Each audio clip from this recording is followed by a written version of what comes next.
Ia, begira, ariketa honetan eskatzen digute A, B eta Aren kontrakoa ebaki beren probabilitatea kalkulatzea. Eta horretarako datu hauek ematen dizkigute. Bueno, basiko gara errezenetik izango litzateke beren probabilitatea kalkulatzea, bai? Nik badakit beren probabilitatea izango dela batken beren kontrakoaren probabilitatea. Beraz, batken 0,6, 0,4.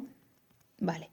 Orain, badakit ere bai, bilduraren probabilitatea dela Aren probabilitatea gehi beren probabilitatea eta bateragarriak baldin badira egin behar dugu ken A ebaki beren probabilitatea. Bueno, kasu honetan bateragarriak dira.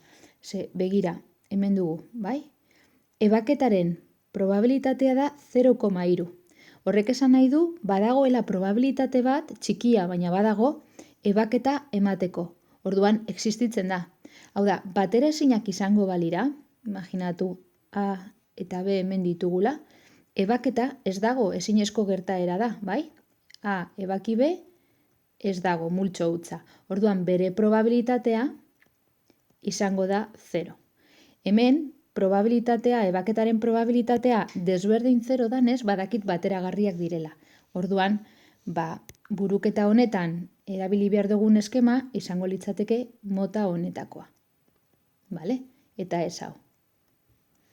Bueno, orduan, bateragarriak direnez, bilduraren formula aplikatzerakoan hemen egin behar dut ken ebaketaren probabilitatea. Bueno, orain ordezkatuko ditut ezagutzen ditudan probabilitateak. Orduan, bildurarena ezagutzen dut, ematen dit, buruketak ematen dit, Aren probabilitatea ez dut ezagutzen eta hori da kalkulatu nahi dodana, berena kalkulatu dut lehenengo atalean eta ebaketarena buruketak ematen dit. Orduan, hemendik egin behar dudan guztia da, Aren probabilitatea bakandu 0,8 ken 0,4 gehi 0,3 berdin Aren probabilitatea. Orduan, 0,8 ken 0,4, 0,4 gehi 0,3, 0,6. Listo. Eta orain kalkulatuko dugu, bueno, Aren kontrakoa ebaki beren probabilitatea.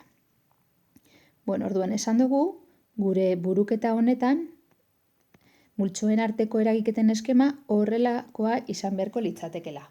Bai? Orduan egingo dugu lehenengo gauza izango da, adieraziko dugu zein izango litzateken eremu hau. Bale? Horrela hobeto ulertuko dugu. Orduan begira, ebaketa daukadanez geratu beharnaz, aldi berean bi ezaugarriak betetzen dituzten elementuekin. Orduan, margostuko ditut B multzoko elementuak puntuekin. Eta Aren kontrakoak direnak marrekin. Eta orduan puntuak eta marrak dituztenak horrek izango dira nire elementuak, bale? Venga, berenak B multzoko elementuak honek dira. Bale. Eta Aren kontrakoak izango da A ez dan guztia, orduan da hau. Bale. Orduan, orain ebaketa daukadanez, geratu beharnaz biak aldi berean betetzen dituzten elementuekin, bi baldintzak. Zeintzuk dira? Zeintzuk dira puntuak eta marrak dituztenak? Honek, hemengoak. Momentu bat. Horrela, bale? Kanpoan daudenak bakarrik dituzte marrak, eta hemen daudenak bakarrik dituzte puntuak. Hemen daudenak bakarrik betetzen dabe aldi berean marrak eta puntuak izatea. Hau da, Aren aurkakoa izatea eta berena izatea. Orduan, zelan kalkulatu dezaket probabilitate hau?